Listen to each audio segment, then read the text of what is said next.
저게 한국의 모습이라고? 저게 사실이면 일본에서 살 이유가 없잖아. 당장 짐 싸자 한국 가게. 여기 NHK에서 방영한 한국에 대한 영상을 보고 경악하는 일본 여성이 있습니다. 과연 일본 여성은 무얼 보고 한국에 가고 싶어 하는 것일까요? 안녕하세요. 저는 일본 오사카에 살고 있는 대학생 유미입니다. 현재 일본은 정말 심각한 위기에 빠져 있습니다. 최근 들어 일본의 경제 상황은 날로 악화되고 있습니다. 물가는 오르고 있지만 임금은 제자리 걸음을 걷고 있어 생활이 더욱 힘들어졌어요. 그와 반대로 한국은 상상할 수 없을 만큼 빠르게 발전하고 있다고 합니다. NHK 다큐멘터리에서 본 한국의 모습은 마치 미래 도시처럼 보였어요. 서울의 최첨단 시설, 깨끗하고 편리한 교통 시스템, 또 사람들이 서로를 배려하며 살아가는 문화까지 모든 것이 놀라웠죠. 일본을 앞선 한국이라는 다큐멘터리의 주제에 걸맞게 말이죠. 특히 저를 감동시킨 장면은 한국의 중소도시까지 잘 구축된 인프라와 지방정부의 적극적인 정책이었어요. 그 다큐멘터리에서 한국의 한 소도시가 스마트시티로 거듭나고 있는 모습을 보여주었거든요. 저와 같은 일본 여성들이 한국의 매력을 느끼는 이유는 아마도 이런 면에서 현실적인 미래가 보이기 때문일 거예요. 더 이상 일본에서 정체된 채로 머물기보다는 한국에서 새로운 기회를 찾아보고 싶다는 생각이 들었어요. 심지어 이 방송에서는 일본의 중고등학생들이 한국어를 공부하는 유럽인과 미국인들의 모습이 나왔죠. 방송에서는 특히 한국어를 배우는 외국인들이 이렇게 많아진 현상이 세계 최초의 일이라고 강조했어요. 지금까지 일본어를 배우려는 외국인은 제한적이었고 일본 내에서도 일본어에 대한 관심은 점점 줄어들고 있었죠. 그런데 한국어는 유럽, 미국, 아시아를 막론하고 사람들이 몰려들어 배우고 있다는 거예요. K-팝이나 한국 드라마에 대한 관심이 계기였지만 이제는 단순한 취미를 넘어 한국 사회에 대한 깊은 이해를 원하는 사람들이 늘고 있답니다. 또한 다큐멘터리에서 한국 정부가 외국인들을 위해 체계적인 한국어 교육 프로그램을 마련하고 있다는 사실도 놀라웠어요. 한국어 교육과 더불어 한국의 문화와 예절까지 배우도록 돕고 있어서 외국인들이 한국에서 좀 더 쉽게 생활하고 문화에 녹아들 수 있는 환경을 조성하고 있다고 했죠. 이를 보면서 저도 정말 한국은 세계의 주목을 받는 곳이 되었구나라는 생각이 들었고 이런 매력적인 환경에서 한국어를 배워보고 싶은 마음이 생겼어요. 한국의 청년들은 정부와 기업의 지원 속에서 각자의 꿈을 키우고 창업과 혁신을 주도하고 있는 모습이었어요. 한국어를 배우는 세계인들이 그 미래를 함께 만들고 싶어하는 모습까지 보여주었죠. 며칠 후 한국에 푹 빠져 있는 친구 사유리와 이야기를 나누게 됐어요. 그녀는 이미 몇 년 전부터 한국 문화를 좋아하더니 요즘은 아예 한국어까지 유창하게 구사하고 있었죠. 유미, 솔직히 말해봐. 일본은 이제 점점 기울어가고 있는 거 알고 있는 거 아니야? 사유리가 조심스레 묻더라고요. 솔직히 부정할 수가 없었어요. 맞아. 요즘 일본 상황이 좋지 않잖아. 경제는 계속 나빠지고 청년들은 미래에 대한 희망도 점점 잃어가는 것 같아. 사유리는 심각한 표정으로 고개를 끄덕였어요. 일본은 이제 정말 위기야. 내가 다녀온 한국은 너무나도 다르더라고. 그들은 지금도 발전하고 있고 청년들이 미래에 대한 꿈을 품을 수 있는 나라잖아. 여기서 우리 세대가 할 수 있는 게 뭘까? 기회도 별로 없고 희망도 없는 것 같아. 그녀의 말을 듣고 있자니 저도 마음 한구석이 무거워졌어요. 친구의 말처럼 일본은 정체되어 가고 있는 느낌이었어요.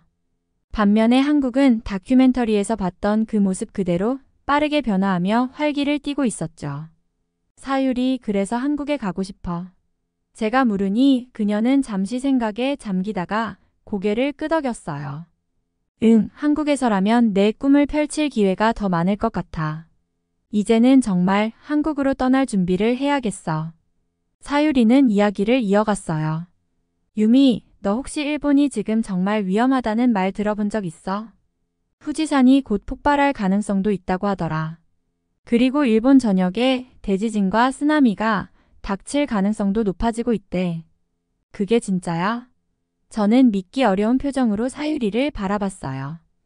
응, 그냥 하는 말이 아니야. 사실 우리 삼촌이 지진연구소에서 일하잖아. 며칠 전에 삼촌이 나한테 정말 걱정된다고 털어놓더라고. 최근 관측된 지표상으로 볼 때 일본은 여러 재난 위험이 동시에 다가오고 있는 상황이래. 언제 무슨 일이 일어날지 모른다니까 너무 불안해. 그녀는 심각한 표정으로 말을 이었어요. 그래서 더 이상 이곳에서 기다리기만 할 수 없다는 생각이 들어. 일본은 앞으로 더욱 어려운 시기를 맞을 거라는 게 점점 현실로 다가오는 것 같아. 사유리의 말을 듣고 나니 저도 온몸이 서늘해졌어요. 경제 위기에 재난까지 겹친다면 정말 일본은 지금 우리가 알고 있는 모습 그대로 남아있지 않을 수도 있겠다는 생각이 들었죠. 사유리는 핸드폰을 꺼내더니 최근에 저장해둔 자료들을 보여주기 시작했어요. 여기 봐. 이건 삼촌이 연구소에서 받은 자료 일부인데 절대 유출하지 말라고 당부했어. 그녀가 손을 떨며 화면을 넘길 때마다 보이는 정보들은 무시할 수 없는 사실들이었어요. 일본 남해 해구 쪽에서 지각판이 비정상적으로 움직이고 있대. 특히 NANKAI 트로프라고 부르는 지역에서 지진이 자주 관측되고 있는데 이건 대규모 지진의 전조일 가능성이 높다고 해. 이런 게 발생하면 우리 오사카도 안전하지 않을 거야. 사유리는 또 다른 자료를 보여줬어요. 후지산 근처의 지열과 지진 활동 빈도가 크게 증가했다는 그래프였죠. 여기 봐. 후지산도 문제야. 삼촌이 말하길 후지산의 온도가 계속 오르고 있다고 하더라. 언젠가 대폭발이 일어날 가능성이 커지고 있다는 거지. 그녀는 마지막으로 쓰나미 발생 가능성에 대한 시뮬레이션 영상을 보여줬어요. 이건 연구소에서 만든 자료야. 만약 대지진이 발생하면 일본 해안 곳곳이 큰 타격을 받을 거래. 특히 동쪽 해안 도시들은 쓰나미의 직격탄을 맞을 위험이 있어. 그녀의 설명을 들으면서 제 마음도 점점 더 불안해졌어요. 일본이 안고 있는 위기가 이제는 상상이 아니라 현실로 다가오고 있다는 생각이 들었죠. 사유리, 그럼 너 한국어를 공부한 이유가 이런 위험 때문이었어? 제가 조심스럽게 물었어요. 사유리는 잠시 생각에 잠기더니 고개를 끄덕였어요. 맞아. 어느 순간부터 일본에선 미래를 보기가 너무 힘들었어. 경제도 이미 나락으로 떨어졌고 자연재해까지 계속 다가오고 있다는 느낌이 들었지. 일본에서 점점 더 살기 어려워지는 것 같았거든. 그럴 때 한국의 미래가 눈에 들어왔어. 한국은 K-팝이나 영화뿐만 아니라 이제는 경제와 산업에서도 굉장히 빠르게 성장하고 있잖아. 사유리는 화면을 넘기며 계속 말을 이어갔어요. 한국은 조선업과 철강산업을 통해 국가 재건의 기틀을 세울 수 있는 유일한 나라야. 일본은 과거의 산업 구조에 얽매여 있는 동안 한국은 이미 그 틀을 넘어서서 현대적인 산업 기반을 다지고 있어. 그런 나라에서라면 나도 더 나은 미래를 만들 수 있을 것 같다는 생각이 들었어. 사유리는 열정적으로 말을 이어갔어요. 지금 한국은 기술력도 높고 청년들의 창의성과 도전 정신도 엄청나. 그들은 과거를 뒤로하고 미래로 나아가고 있어. 그런데 일본은 지금도 과거의 경제 구조에만 의존하고 있잖아.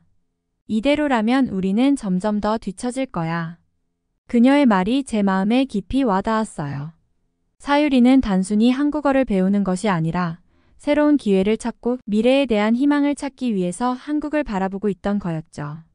한국은 단순한 문화나 언어의 매력에 그치지 않고 현실적인 선택으로 다가오고 있는 것이었어요. 사유리는 그 이야기를 계속 이어갔어요.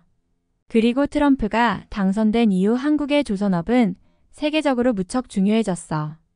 트럼프는 미국의 산업을 되살리겠다고 했지만 그게 사실상 한국과 같은 해외 국가들의 조선업에 의존하게 만들었지.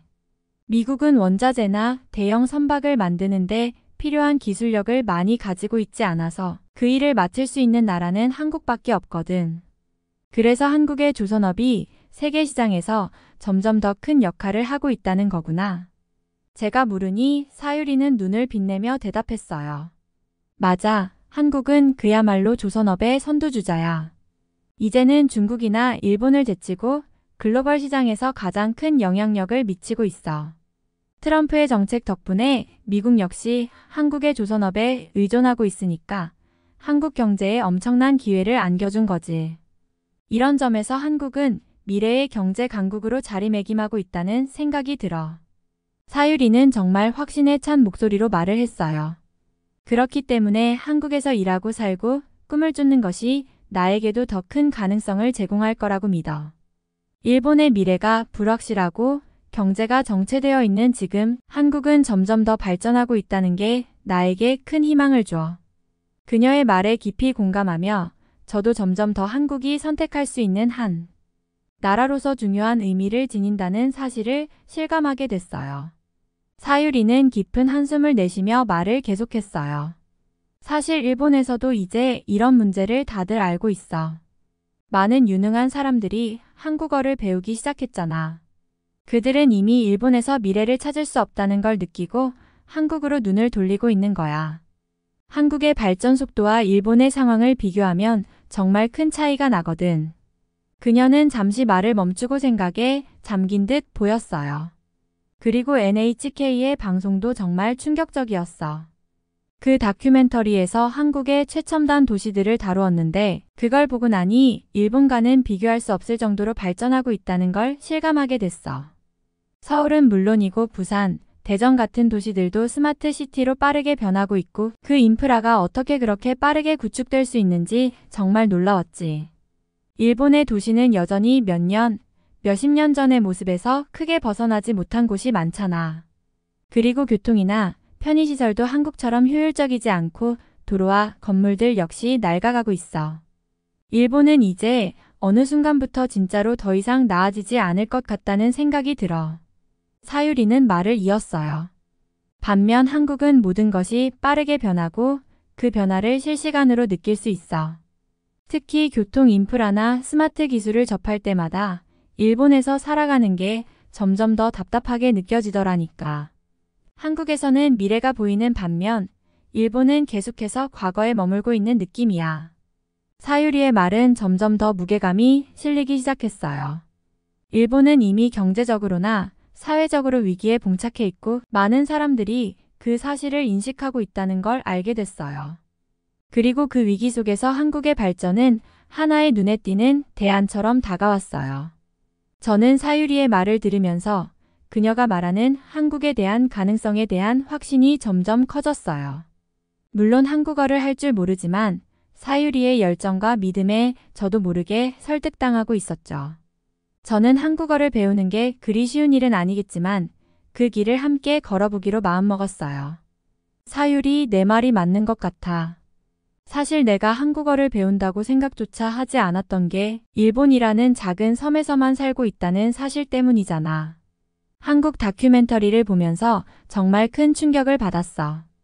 일본은 이제 더 이상 발전할 수 없는 곳 같고 한국은 그야말로 미래를 향해 달려가는 느낌이었어. 다큐멘터리에서 보여준 한국의 변화와 발전은 단순히 외부에서 본 모습이 아니라 그곳에 살고 있는 사람들의 삶의 질, 그리고 그들이 느끼는 변화의 속도를 고스란히 담고 있었죠. 한국의 도시들, 특히 서울과 부산은 그야말로 혁신적인 모습으로 다가왔고 일본의 낡고 답답한 분위기와는 확연히 다른 에너지를 느낄 수 있었어요. 그 모습을 보며 일본에만 갇혀있는 느낌이 들었고 세상이 이렇게 빠르게 변하고 있다는 사실에 뒤처져 있는 것 같았어요.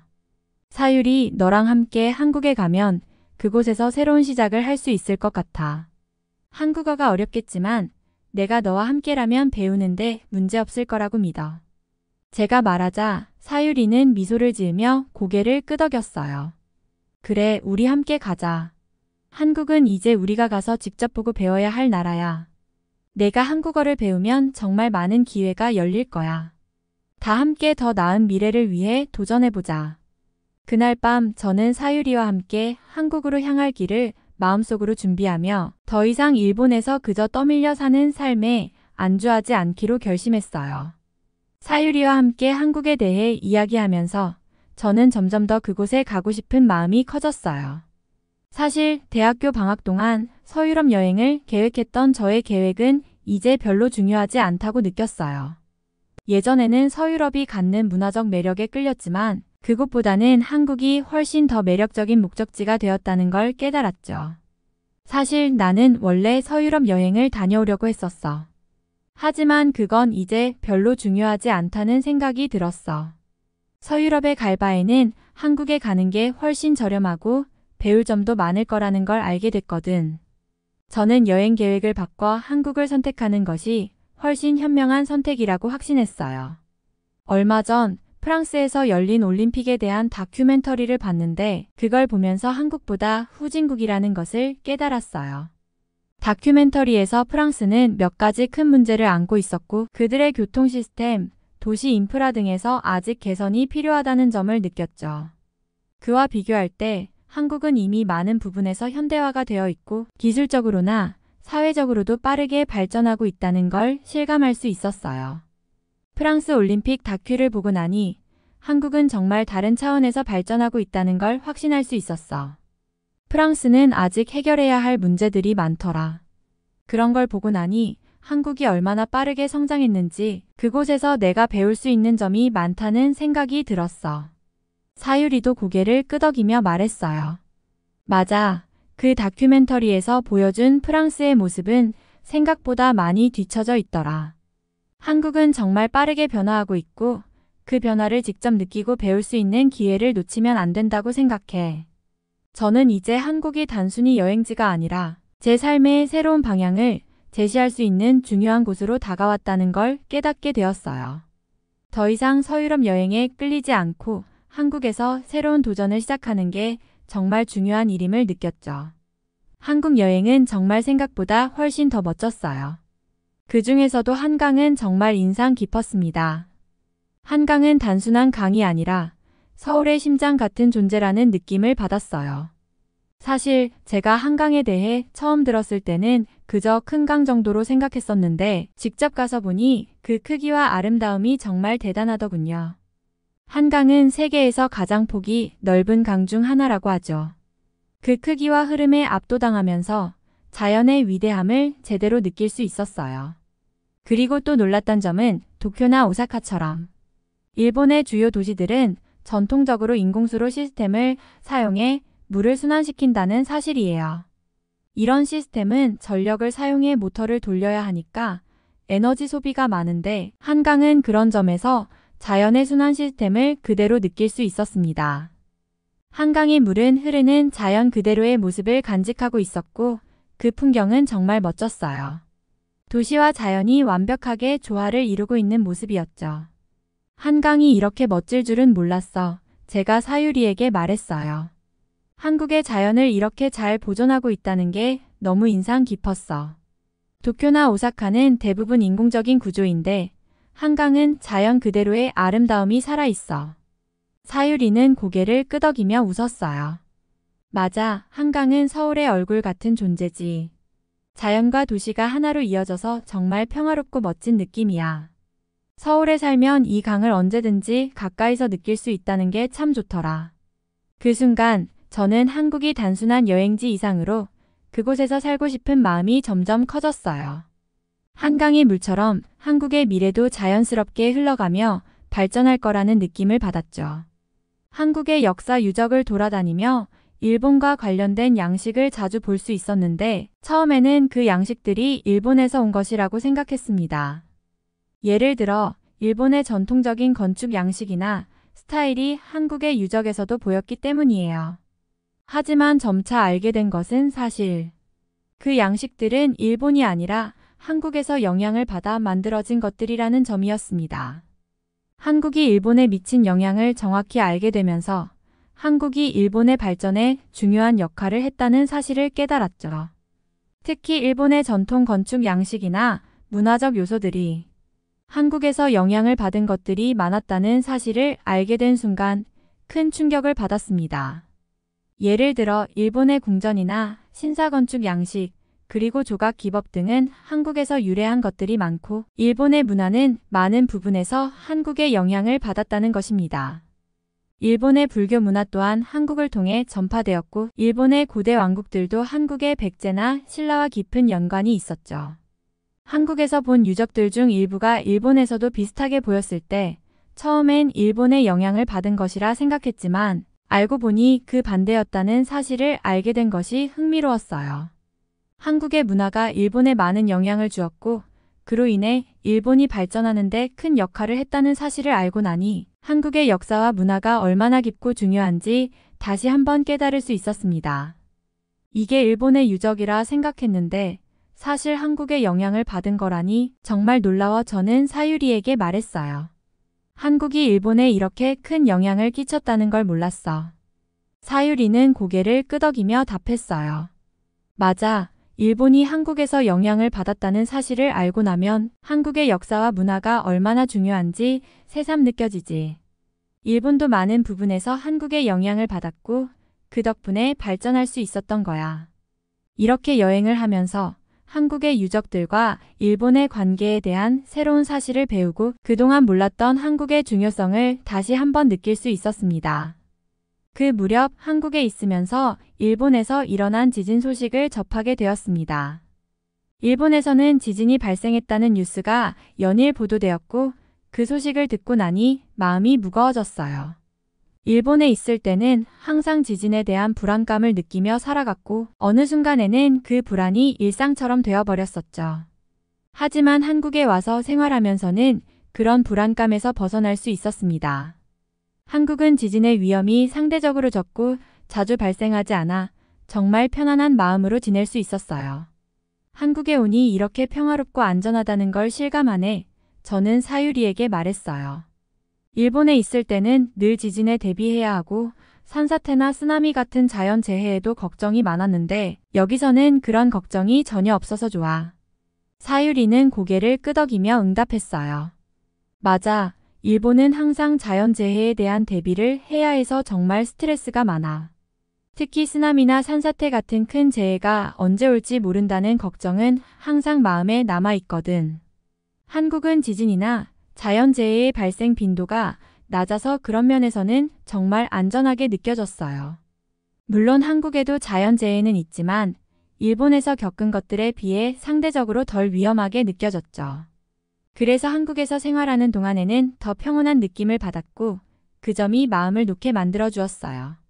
여기서는 지진 걱정을 하지 않아도 되고 쓰나미 같은 것도 생각할 필요 없어서 정말 좋다. 저는 말했어요. 일본에서는 항상 그런 일이 두렵고 걱정했었거든. 사유리는 잠시 생각에 잠기더니 말을 이었어요. 그래, 그런 점에서 한국은 정말 평화롭고 안정적이야. 일본에서는 자연재해가 일어나면 그로 인한 피해가 막대하잖아. 그런 불안감을 덜고 살 수 있다는 점이 정말 큰 장점인 것 같아. 이렇게 한국에 있으면서 느낀 평화로움은 그동안 일본에서 겪었던 자연재해에 대한 불안감과 대비되는 것이었고 한국에서의 삶이 더 안전하고 안정적으로 느껴졌습니다.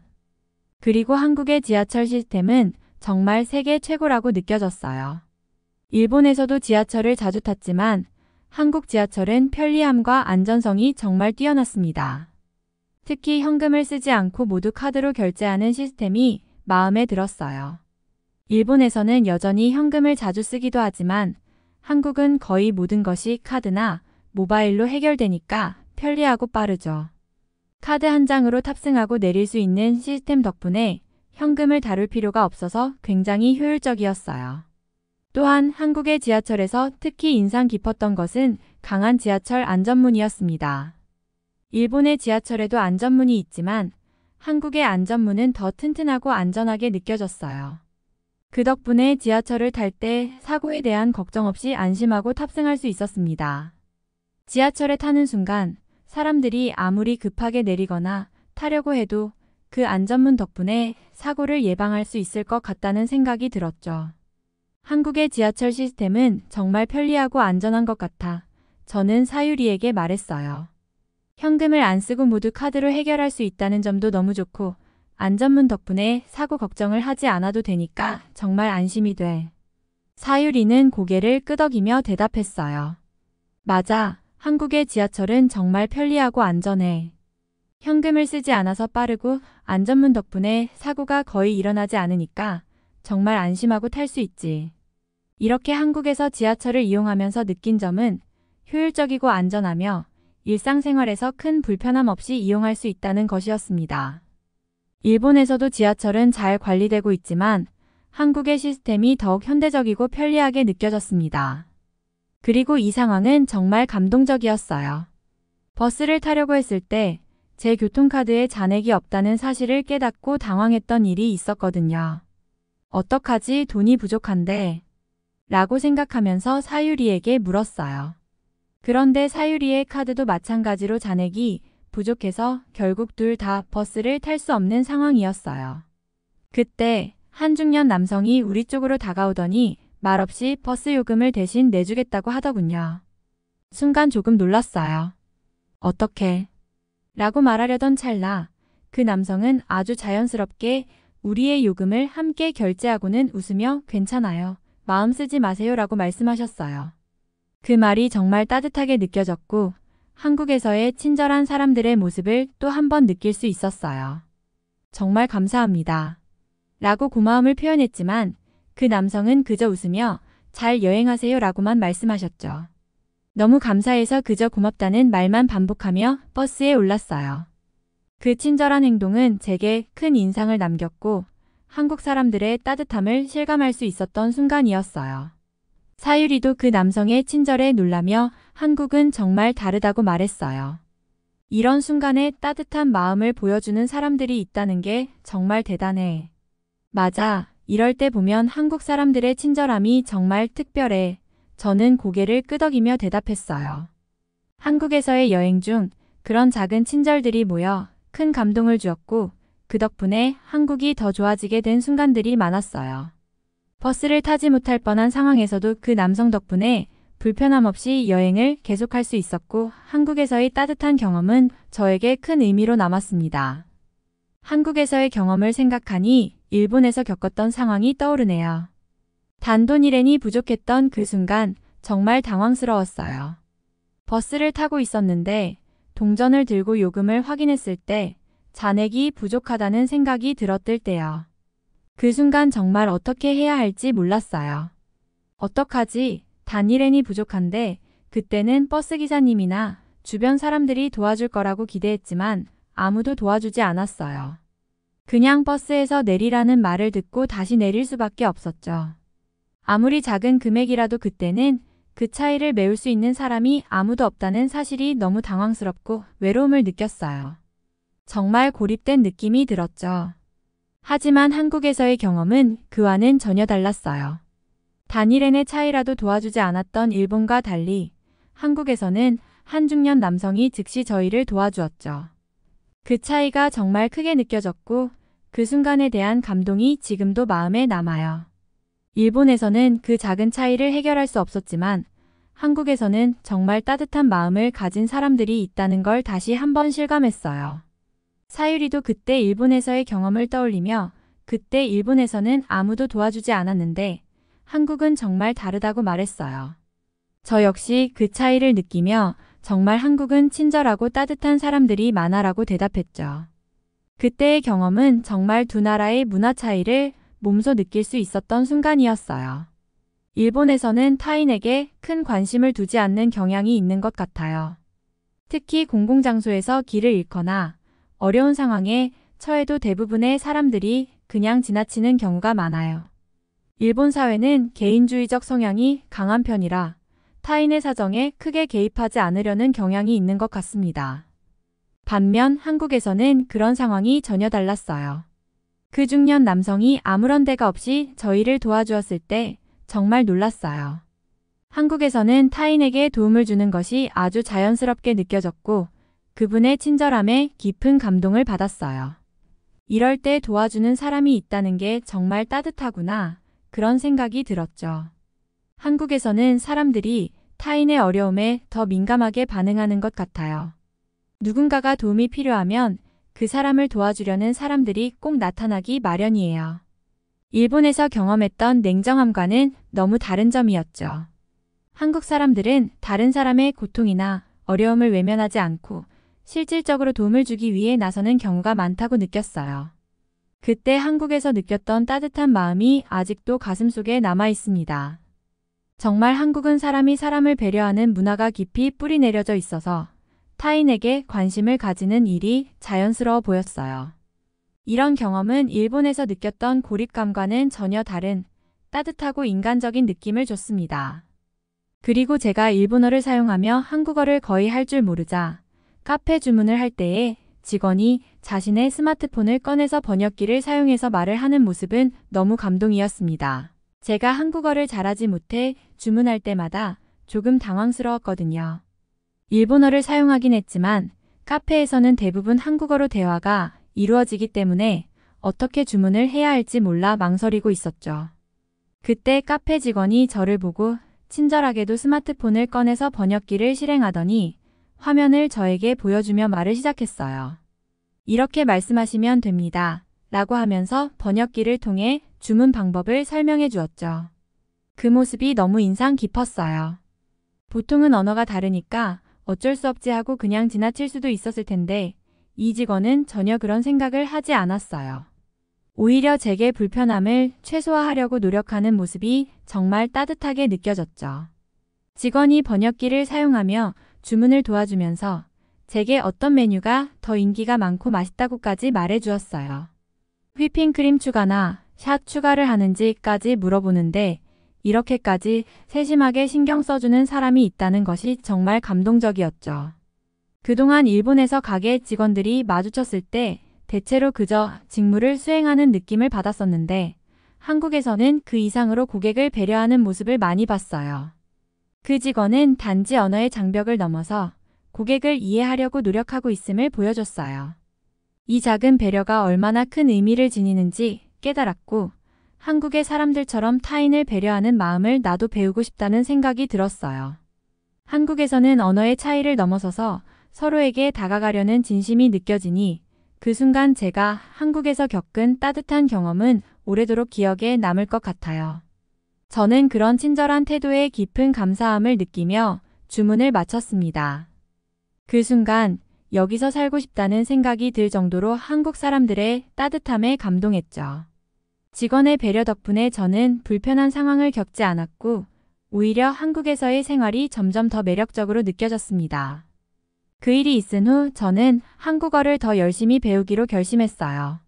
이제는 단순히 여행지에서 마주친 친절한 순간들뿐만 아니라 그 경험들이 저에게 큰 의미가 있다는 걸 깨달았기 때문입니다. 한국에서의 매일이 그런 작은 친절들이 쌓여 큰 감동을 주는 순간들로 가득 찬다는 느낌을 받았어요. 그리고 그런 모습들이 제게도 영향을 미쳤고 앞으로 제가 다른 사람들과 만날 때에도 그 배려와 친절을 잊지 않으려 노력하고 싶었습니다.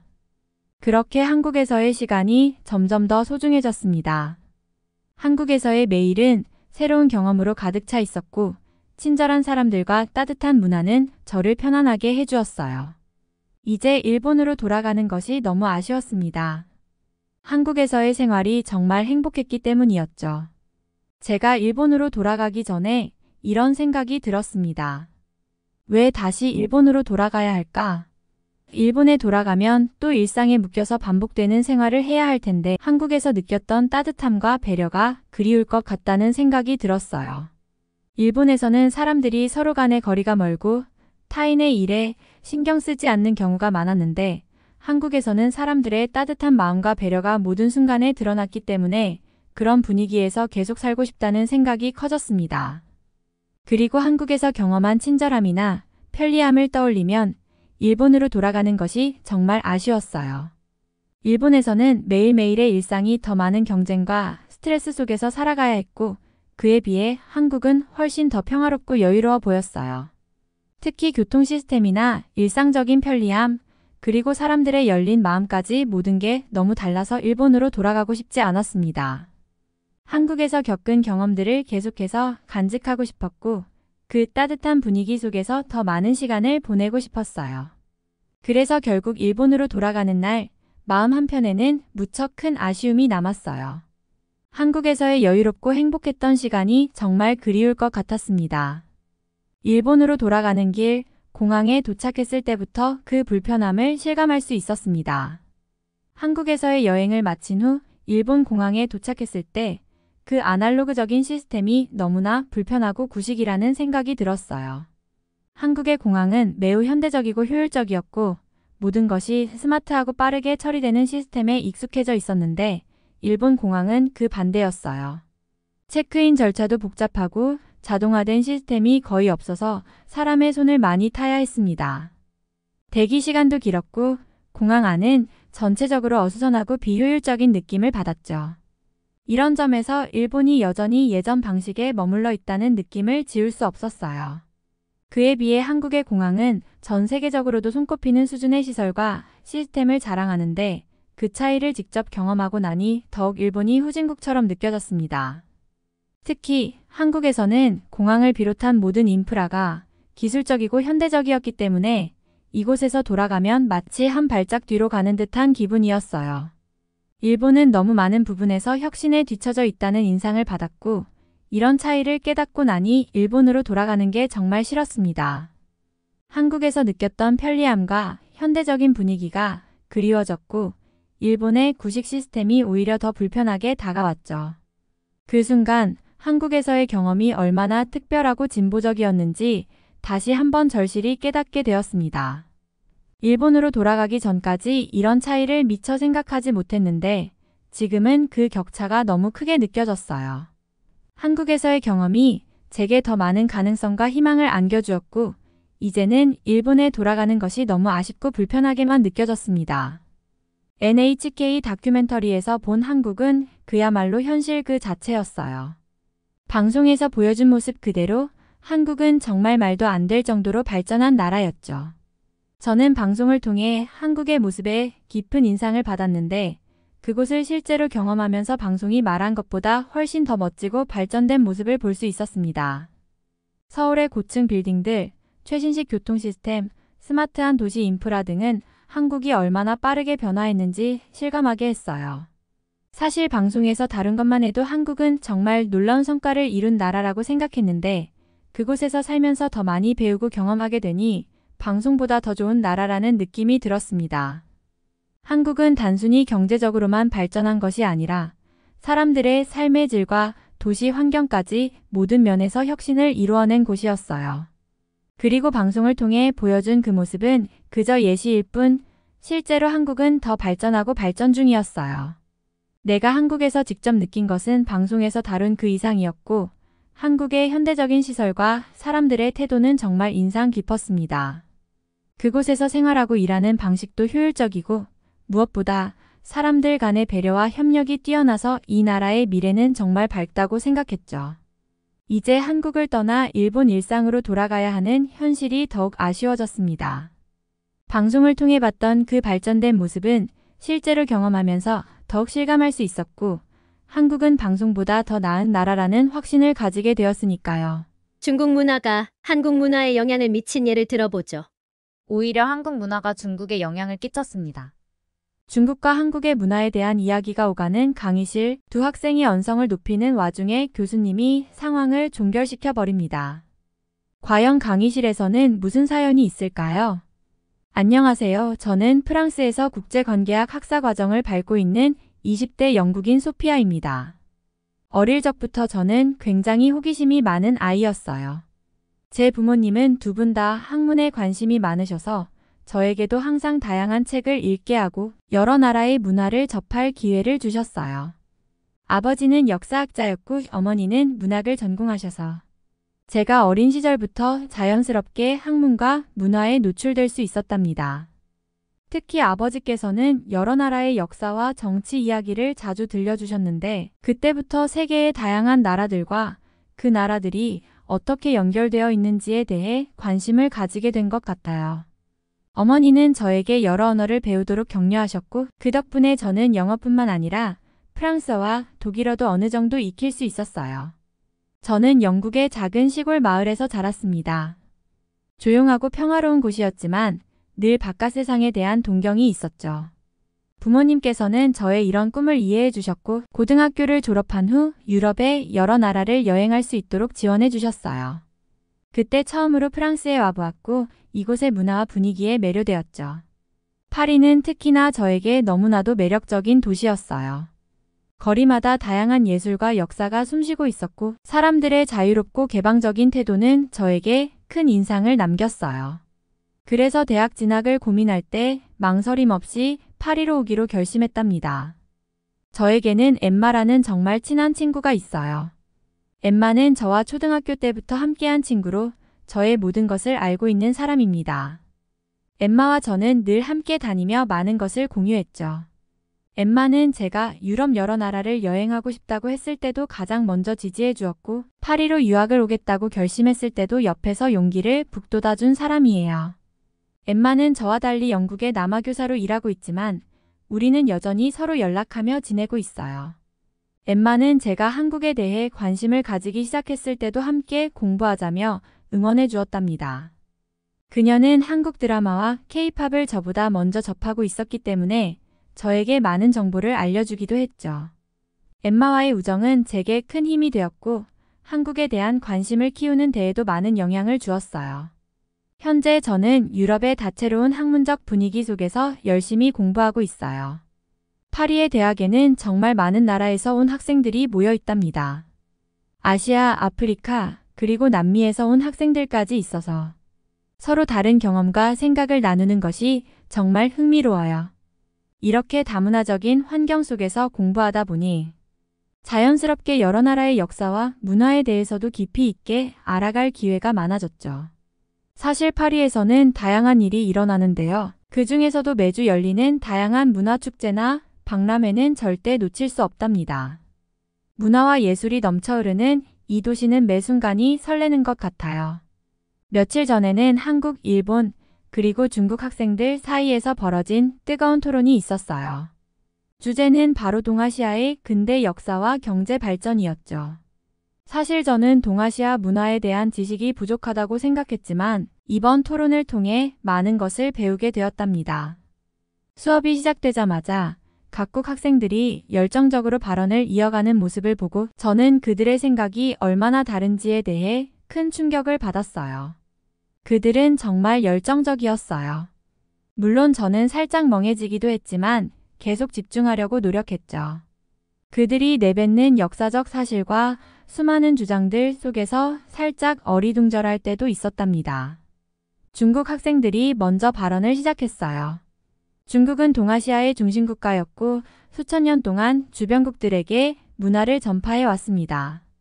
한국과 일본 역시 중국의 영향 없이 발전할 수 없었을 것입니다. 라고 말했죠. 그들의 목소리에는 중국 문화에 대한 자부심이 묻어났어요. 그러면서 그들은 몇 가지 구체적인 예를 통해 중국의 문화적 영향력을 설명하기 시작했어요.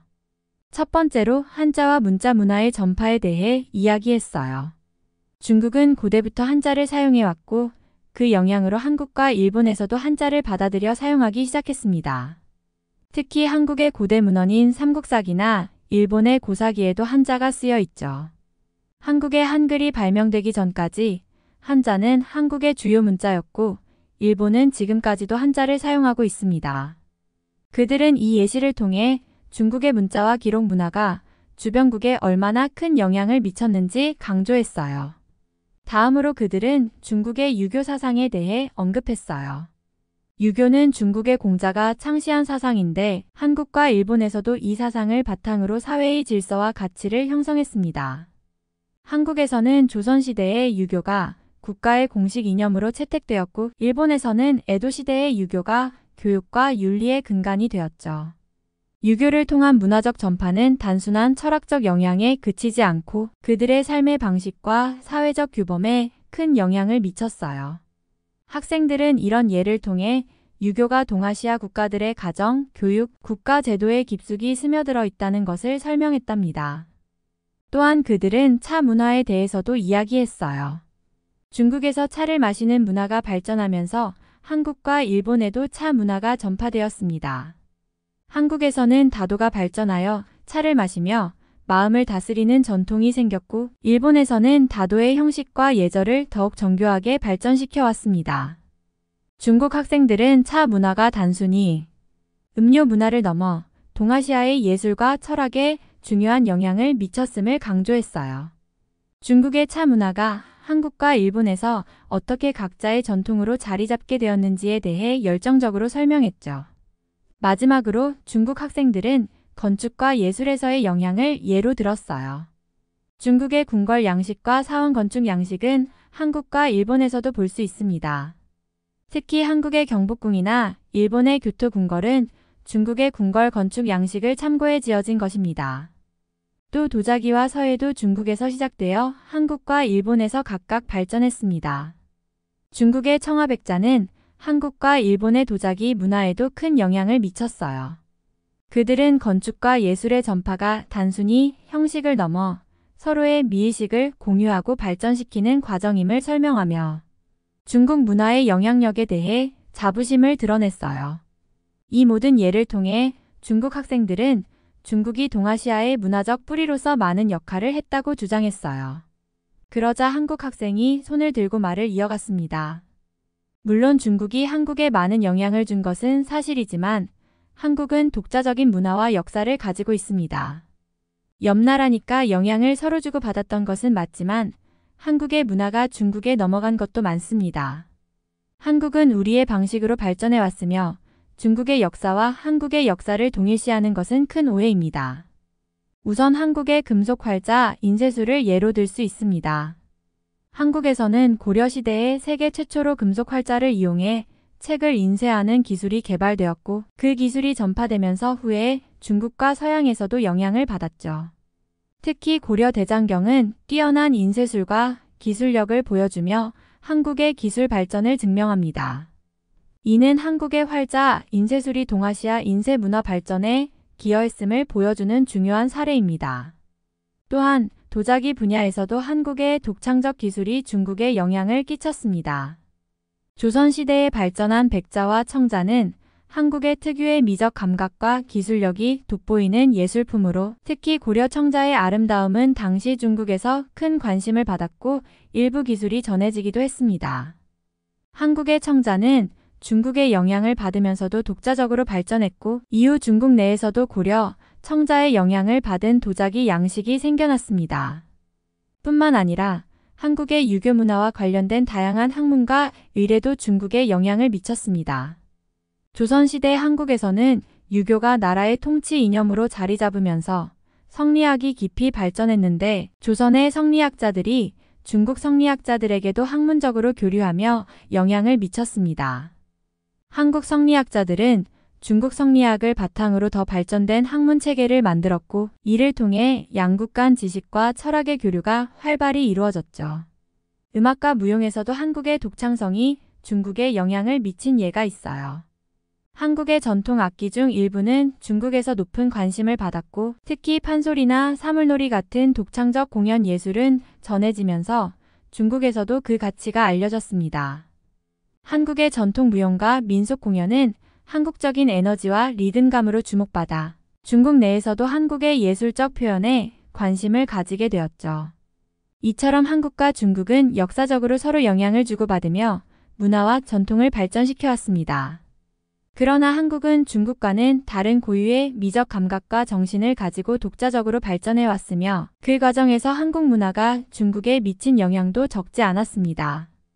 이러한 상호교류는 양국의 문화가 단순히 한쪽에서 다른 쪽으로 전달되는 것이 아니라 서로의 문화를 풍요롭게 하는 중요한 과정이었음을 보여줍니다.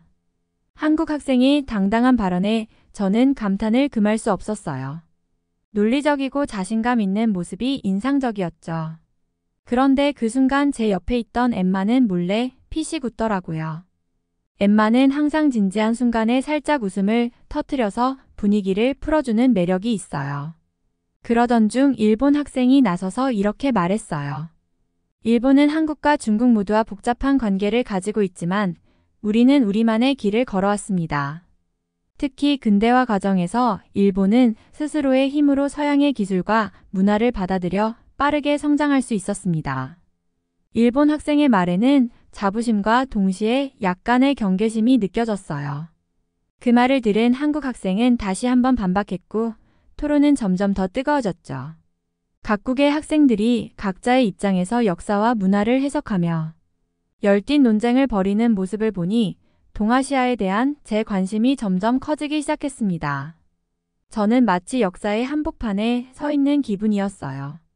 조금 과장해서 말하자면 그때의 토론은 마치 한 편의 드라마 같았답니다. 토론이 점점 격해지던 중 중국 학생이 점점 언성을 높이며 때를 쓰듯이 주장을 이어가기 시작했어요. 한국은 중국의 영향을 받지 않았다니 말도 안 됩니다. 고대부터 모든 기술과 문화는 중국에서 비롯된 것이고 한국은 단순히 그걸 가져다 쓴 것뿐입니다. 중국 학생은 마치 당연한 사실을 증명하려는 것처럼 억지로 자신의 주장을 관철시키려 했어요. 그는 심지어 목소리를 높이며 손을 흔들기도 했고 듣고 있던 다른 학생들은 당황한 표정을 지었답니다. 그 모습은 마치 자신의 주장을 받아들이지 않으면 모든 것을 부정당하는 것처럼 느끼는 듯 했어요. 저도 순간적으로 분위기에 압도될 뻔했지만 한국 학생들은 여전히 차분하게 반박하려 애쓰고 있었죠. 토론이 점점 혼란스러워지자 교수님이 마침내 개입하셨어요. 교수님은 항상 중립적인 자세를 유지하려고 노력하셨지만 그날만큼은 한국 학생의 발언을 지지해주는 듯한 분위기를 풍기셨어요. 교수님은 한국 학생의 논리를 듣고 잠시 고개를 끄덕이시더니 차분하게 말씀하셨어요. 중국의 역사적 영향은 분명히 존재했지만 각국의 독자적인 문화와 발전을 무시하는 것은 올바르지 않습니다. 특히 한국은 그들의 독특한 문화를 바탕으로 발전해왔습니다. 우리는 이러한 점을 간과해서는 안 됩니다. 교수님의 발언은 교실의 분위기를 잠시 진정시켰어요. 중국 학생들도 약간은 침묵했고 일본 학생들도 더 이상 반박하지 않았죠. 교수님은 한국 학생이 말한 독자적인 발전이라는 부분을 강조하며 동아시아의 역사적 관계가 복잡하지만 각각의 나라는 자신만의 길을 걸어왔다고 설명하셨어요. 특히 한국의 근대화 과정에서 보여준 자주성과 끈기를 높이 평가하셨죠. 교수님이 말씀하시는 동안 저는 한국 학생들이 얼마나 자랑스러워하는지 그들의 표정을 통해 느낄 수 있었습니다. 교수님은 이어서 특히 한국의 근대사에서 우리는 한국인들이 외세의 영향 속에서도 어떻게 그들만의 정체성을 지켜왔는지 볼 수 있습니다. 일본의 식민 지배와 한국전쟁 같은 어려운 상황 속에서도 한국인들은 스스로의 문화를 지키고 발전시켰습니다. 이러한 부분은 우리가 꼭 주목해야 할 중요한 요소입니다. 라고 덧붙이셨어요. 교수님의 이러한 지적은 한국 학생들에게 큰 힘이 되었던 것 같아요. 그들은 교수님의 지지에 더 자신감을 가지고 자신의 주장을 이어갔죠. 중국 학생은 얼굴이 붉어지며 다시 한번 반박하려 했어요. 하지만 중국이 없었다면 한국은 그 어떤 발전도 이루지 못했을 겁니다. 모든 기술과 지식은 결국 중국에서 시작된 거라고요. 중국 학생은 여전히 자신의 주장을 굽히지 않으려 했지만 교수님은 조용히 손을 들어 그의 말을 멈추게 하셨어요. 교수님은 미소를 지으며 말씀하셨죠. 역사는 단순히 한 나라의 영향으로만 설명될 수 없습니다. 모든 국가는 서로 영향을 주고받으며 발전해 왔습니다. 중국의 영향이 있었던 것은 사실이지만 그것이 한국의 자주적인 발전을 부정하는 근거가 될 수는 없습니다. 교수님의 이 발언 이후 중국 학생은 더 이상 말을 잇지 못하고 고개를 떨구었어요. 일본 학생도 그저 고개를 끄덕이며 더 이상의 반박을 시도하지 않았습니다. 교실은 다시 조용해졌고 교수님은 한국 학생들에게 고개를 끄덕이며 자, 이제 각자의 입장을 존중하면서 이 주제를 마무리하도록 합시다. 라고 말씀하셨어요. 그 순간 한국 학생들의 얼굴에는 안도와 자부심이 섞인 미소가 번졌답니다. 교수님은 또한 한국의 현대적 발전을 언급하며 한국은 오늘날 경제적으로도 문화적으로도 큰 성장을 이룩했습니다. 한류, K-팝, 그리고 기술 혁신을 통해 한국은 전 세계적으로 영향력을 미치고 있습니다. 이러한 점은 단순히 외부의 영향을 받았다고 설명할 수 없는 그들만의 창의적이고 독창적인 발전의 결과입니다. 라고 하셨어요. 교수님의 말씀이 끝나자 한국 학생들은 고개를 끄덕이며 미소를 지었고 저는 그 모습이 무척 감동적이었어요. 지민이 교수님의 발언에 고개를 끄덕이는 모습을 보며 한국인들이 자신들의 역사와 문화에 대해 얼마나 자부심을 가지고 있는지 새삼스럽게 느꼈답니다. 교수님이 토론을 정리하며 이렇게 말씀하셨어요. 동아시아의 역사적 맥락은 매우 복잡하고 다양한 해석이 존재할 수 있습니다. 하지만 중요한 것은 서로의 역사와 문화를 존중하고 그 속에서 배우는 것입니다. 각국의 발전에는 서로 다른 요소들이 영향을 미쳤으며 한국, 중국, 일본 모두 독자적인 문화와 정체성을 가지고 있습니다. 우리는 이러한 점들을 존중하고 이해하는 태도를 가져야 합니다. 교수님의 이 발언은 토론의 열기를 잠재우고 다시 한번 교실에 평화로운 분위기를 되찾아 주었어요. 토론이 끝난 후 저는 한국 학생 중 한 명인 지민과 이야기를 나눌 기회가 있었어요. 지민은 정말 친절하고 열정적이었어요. 그녀는 저에게 한국의 역사와 문화를 더 자세히 설명해 주었고 왜 한국 사람들이 자신의 정체성에 대해 그렇게 자부심을 가지는지 알게 되었죠. 특히 그녀가 말한 한류에 대한 이야기는 저에게 큰 인상을 남겼습니다. K-팝, 드라마, 영화 등 한국의 대중문화가 전 세계적으로 사랑받고 있는 이유를 직접 듣고 나니 저도 자연스럽게 한국에 대한 관심이 커졌어요. 지민은 저에게 여러 유명한 K-팝 그룹을 소개해 주었는데 그중 몇몇은 엠마도 잘 알고 있어서 우리 셋이 함께 콘서트를 보러 가기도 했답니다. 물론 온라인으로요. 티켓이 너무 비싸서 직접 가는 건 좀 무리였어요. 며칠 후 지민은 저를 한국 식당에 초대해 주었어요. 저는 그곳에서 비빔밥과 불고기 그리고 김치를 처음으로 맛보았죠. 솔직히 말해서 처음 김치를 먹었을 때는 매워서 눈물이 찔끔 났답니다. 하지만 지민은 웃으면서 물을 건네주고 김치가 익숙해지면 정말 맛있을 거라고 했어요. 맛있는 음식뿐만 아니라 식당 주인 아저씨의 따뜻한 환대와 한국인들이 가진 특유의 정을 느낄 수 있었던 경험이었어요. 그날 이후로 저는 한국 문화에 깊이 빠져들게 되었답니다. 지민과 함께 한국의 전통 음악을 듣고 한국 영화도 함께 보면서 한국이라는 나라가 단지 경제적으로 성장한 나라일 뿐만 아니라 사람들 간에 따뜻한 정이 넘치는 곳이라는 것을 깨닫게 되었죠. 그 후로 저는 한국에 대해 더 많은 것을 알고 싶어졌습니다. 한국어 공부를 시작했고 한국의 역사에 대해 더 깊이 공부하기로 결심했어요. 지민은 저에게 한국어를 가르쳐 주겠다고 했고 우리는 매주 만나서 한국어 수업을 함께하고 있답니다. 점점 한국어 실력이 늘어가는 제 모습을 보면서 저는 정말 뿌듯함을 느꼈어요. 또한 지민이 저를 한국 유학생 커뮤니티 모임에 데려가 주어서 더 많은 한국 친구들을 사귈 수 있었어요. 그들과 이야기를 나누면서 저는 한국 사람들이 얼마나 열심히 살아가고 있는지 그리고 그들의 강한 의지와 긍정적인 태도가 어디에서 나오는지 이해할 수 있게 되었답니다. 사실 한국어는 굉장히 어려운 언어였어요. 발음도 복잡하고 존댓말과 반말의 구분도 저에게는 처음엔 너무 헷갈렸답니다. 하지만 지민은 끊임없이 응원해 주었고 저도 포기하지 않고 계속 노력했어요. 때로는 지민과 웃으며 말 실수를 정정할 때도 있었죠. 지민과의 한국어 수업은 늘 즐거웠어요. 지민은 한국어를 가르칠 때 항상 흥미로운 이야기나 한국의 전통, 문화에 대해 이야기해 주었거든요. 한국어 문법이 때로는 복잡하고 어려웠지만 지민의 응원과 도움 덕분에 포기하지 않고 계속 공부할 수 있었죠. 어느 날은 지민이 저를 한복 체험 행사에 데려가 주었어요. 저는 한복을 처음 입어봤는데 그 아름다움과 정교함에 감탄했답니다. 한복을 입고 한국 전통 음악에 맞춰 간단한 춤을 배우기도 했는데 그 경험은 정말 특별했어요. 마치 제가 한국의 역사 속에 들어간 듯한 느낌이었죠. 엠마가 이 소식을 듣고는 너무 부러워했어요. 그래서 엠마에게도 한복을 입고 찍은 사진을 보여줬더니 엠마는 다음에는 나도 꼭 데려가 라며 질투 섞인 목소리로 말했답니다. 축제에서 돌아온 뒤에도 한국 문화에 대한 제 열정은 멈추지 않았어요. 지민은 제가 한국 문화를 더 많이 경험할 수 있도록 유학생 커뮤니티 모임에도 데려다 주었죠. 처음 모임에 갔을 때는 낯설고 긴장됐지만 다른 한국 친구들이 저를 따뜻하게 맞아주었어요. 그중 한 친구가 한국의 사찰에서 열리는 템플 스테이에 대해 얘기해 주었는데 깊은 산속에서 전통 불교 문화를 체험하는 프로그램이라고 했어요. 저는 그 이야기를 듣고 한 번쯤 템플 스테이에 참여해보고 싶다는 생각이 들었어요. 그러자 지민과 다른 친구들도 같이 가자 며 흥분된 목소리로 저를 설득했답니다.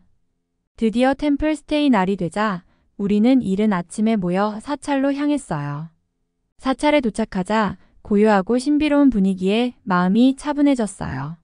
우리는 승려님들의 지도 아래 명상과 참선, 바루공양이라는 전통 식사법을 배웠어요. 처음 해보는 것들이라 어색하기도 했지만 한국의 전통 불교 문화와 정신을 체험하는 것이 무척이나 뜻깊게 느껴졌어요. 명상 중에 저도 모르게 한국에서 보낸 시간들을 떠올리게 되었고 그 모든 경험이 얼마나 소중한지 새삼 깨닫게 되었답니다. 저녁에는 하늘에 뜬 별을 보며 친구들과 나란히 앉아 이런저런 이야기를 나눴어요.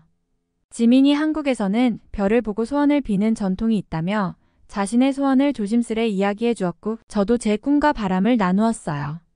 한국에서의 경험이 점점 더 제 인생에 큰 의미로 자리 잡고 있다는 것을 그때 느꼈답니다.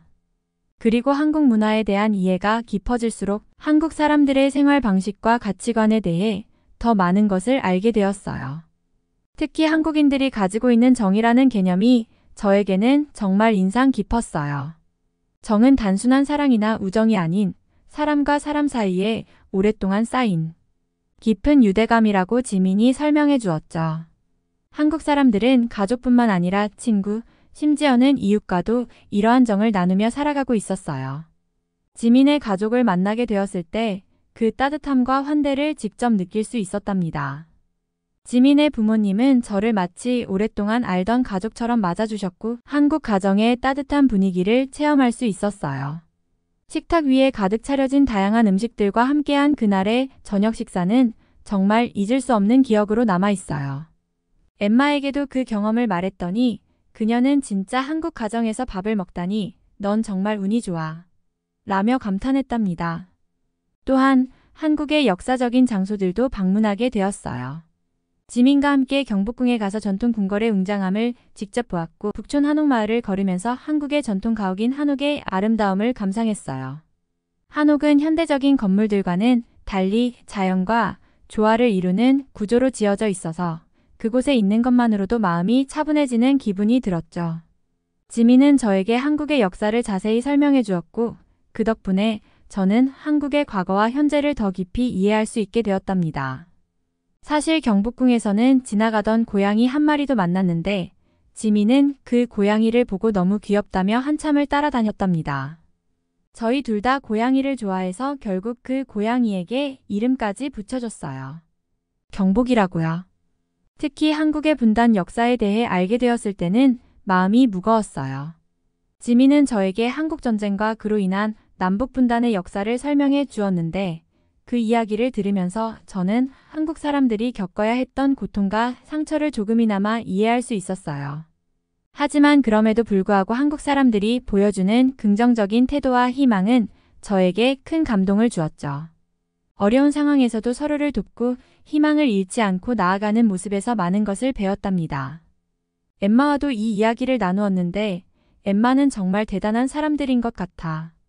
나도 그 상황이었다면 그렇게 할 수 있었을까? 라며 생각에 잠기더라고요. 한국에서의 생활을 통해 저는 한국의 대중문화에도 자연스럽게 관심을 가지게 되었어요. 지민과 함께 K-팝 공연을 보러 가기도 했고 한국 드라마를 함께 보면서 웃고 울기도 했어요. 처음에는 단순히 재미로 보던 드라마였지만 점점 그 속에 담긴 한국 사회의 모습과 가치관을 이해하게 되었어요. 특히 가족 간의 사랑과 희생, 그리고 친구 간의 의리와 같은 가치들이 한국 드라마에서 자주 다뤄지는데 이런 점들이 저에게는 무척 감동적으로 다가왔답니다. 한국 사람들의 끈끈한 가족애와 친구 간의 의리를 보면서 저도 제 주변 사람들에게 더 잘해주고 싶다는 생각이 들었어요. 한국 드라마 속에서는 갈등이 있더라도 서로를 이해하고 함께 극복해 나가는 모습을 많이 볼 수 있었는데 그런 점이 저에게 큰 감동을 주었답니다. 한국 사람들에게는 관계를 소중히 여기고 서로에게 헌신하는 모습이 정말 인상적이었어요. 그렇지만 한국의 대중문화가 보여주는 밝은 면만 있는 것은 아니었어요. 때로는 한국 사회에서의 경쟁, 압박, 그리고 사회적 기대가 사람들에게 얼마나 큰 부담이 되는지도 느낄 수 있었답니다. 드라마나 뉴스를 통해 학업 스트레스, 치열한 취업 경쟁, 그리고 직장 생활에서의 고충을 접하면서 한국 사람들이 겪는 일상의 어려움을 알게 되었죠. 특히 청년들이 치열한 환경 속에서 자신의 길을 찾아가는 모습은 저와 같은 또래로서 공감할 수 있었습니다. 그래서 한국 사람들이 가지고 있는 회복력과 긍정적인 태도가 더 특별하게 느껴졌어요. 지민과 함께 한국의 전통 문화와 현대 문화를 동시에 경험할 수 있는 것 또한 한국 생활의 큰 매력이었어요. 지민은 저를 사찰 체험에도 데려가 주었는데 고즈넉한 사찰에서 마음을 가라앉히고 명상을 하는 시간은 정말 잊을 수 없는 경험이었답니다. 사찰의 아름다운 풍경과 정적인 분위기는 일상의 바쁜 순간에서 벗어나 자신을 되돌아볼 수 있는 시간을 주었어요. 그런 경험을 통해 저는 한국 사람들이 어떻게 내면의 평화를 찾고 마음을 다스리는지를 조금이나마 이해할 수 있었답니다. 그리고 지민은 제게 불교와 같은 전통 신앙뿐만 아니라 현대적인 한국 사람들의 가치관도 잘 설명해 주었어요. 저는 앞으로 한국에서의 경험을 토대로 더 많은 것을 배우고 국제관계학을 공부하는 데 있어 한국에 대한 이해를 깊게 하고 싶어요. 그리고 나중에 한국과 영국 혹은 다른 나라 사이의 문화교류를 촉진할 수 있는 역할을 하는 것이 제 꿈입니다. 한국에서의 생활과 지민과 같은 친구들과의 소중한 인연은 앞으로도 저에게 큰 영감을 줄 것 같아요. 중국과 한국은 확실히 다른 문화적, 역사적 배경을 가진 나라라는 점을 깨닫게 되었어요. 한국이 자부심을 느끼는 독자적인 문화와 정체성은 단순히 주변국의 영향을 받기만 한 것이 아니라 스스로 발전시키고 지켜온 것이 많다는 점에서 매우 인상적이었어요.